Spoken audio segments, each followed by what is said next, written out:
Udledning af stedfunktioner for bevægelser med konstant hastighed.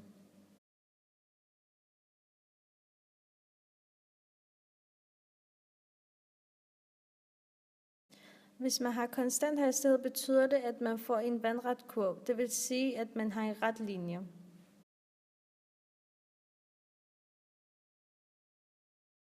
Formlen her bruger vi til at finde stedfunktionen. Den her formel gælder kun for bevægelser med konstant hastighed.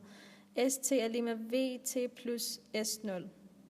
V står for hastighed, t den tid, der bliver brugt for forløbet, og s begyndelsesafstandsflytning. Her har vi to koordinatsystemer med to bevægelser med konstant hastighed. Den konstante hastighed defineres som v0. Vi har to lineære funktioner med hældningskoefficienten v0. På y-aksen har vi strækningen, og på x-aksen har vi tiden. Koordinatsystemet A har startpositionen s i lig med 0, og startpositionen på koordinatsystemet B, det er s i lig med s0. Og S0 er afstanden målt i meter, som beskriver, hvor meget man allerede har bevæget sig, inden man startede tidsudmålingen. Nu vil jeg gerne definere momentanhastighedens formel.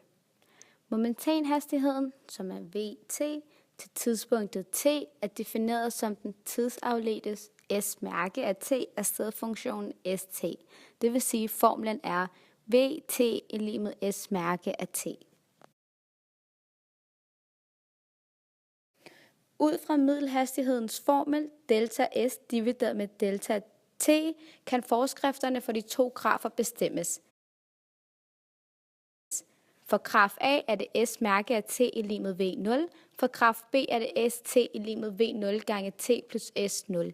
Når man differentierer graf B's forskrift, så får man graf A's forskrift, som er s-mærke af t i lig med v0. Ligesom i eksemplet ax plus b, når man differentierer det, så får man f-mærke af x i lig med a. Og så har vi udledt stedfunktionen for en bevægelse med en konstant hastighed.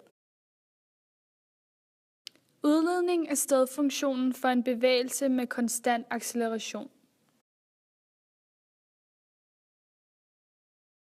Grafen for en bevægelse med konstant acceleration er en ret linje, hvorpå vi har hældningskoefficienten A0. På begge grafer er startpositionen s lig med 0. Begyndelseshastigheden på graf A er lig med 0, mens den på graf B er lig med v0.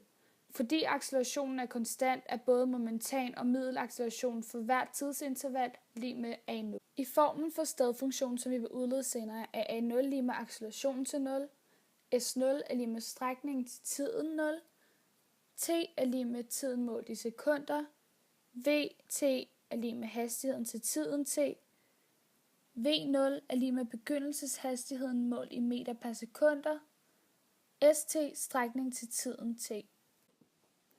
Vi får at vide, at v-mærket af t er a0, og vt er stamfunktionen til konstanten a. Så det vi skal gøre er at finde ud af, hvad der differentieret giver a0. Så skriver vi vt er lige med a0, og det får vi fra vores regneregel, der lyder, at k er vores konstant. Det ganger vi så med t, som er vores x, og vi plusser det med vores d. Og det her, det kan være en lineær funktion, der har forskriften ax plus b, hvor d og b er det samme.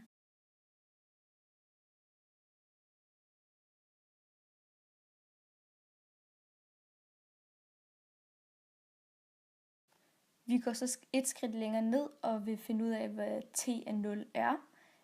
Og det vi gør er at indsætte 0 på t's plads, så det hedder a0 gange 0 plus d. Og hurtigt finder vi så ud af, at a0 gange 0 går ud med hinanden, og så har vi kun vores d tilbage. Og det vil sige, at vores v0 er d, altså vores d er vores begyndelsesværdi, og fra nu af skriver vi så v0 i stedet for d. Så vi går en linje længere ned og skriver det samme, bare denne gang med v0 på d's plads.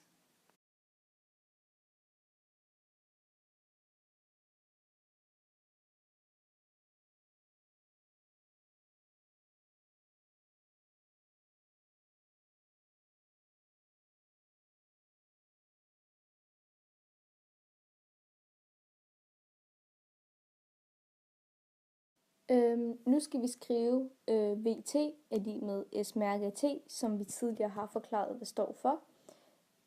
Og vi går så videre på næste linje og skriver S mærke af T, og finder ud af ved hjælp af vores regneregler, at det er det samme som A0 gange T plus V0.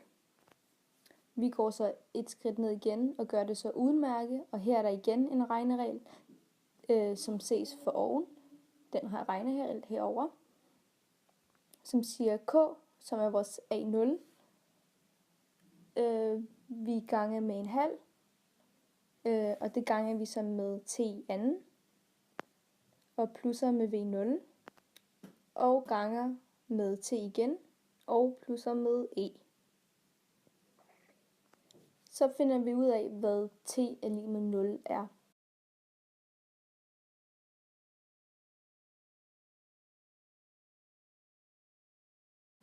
Og det vi så gør her, det er at indsætte 0 på T's plads.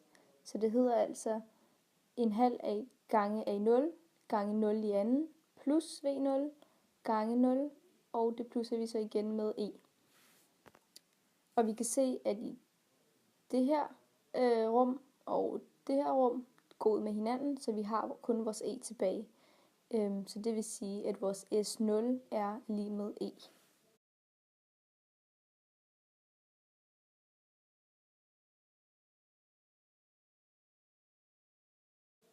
Og nu har vi fundet vores V0 og vores S0, og det indsætter vi så i vores fulde formel, så den rigtige formel hedder en halv gange A0 gange T i anden plus V0 gange T igen, og så plusser vi det med vores S0, som vi lige har fundet.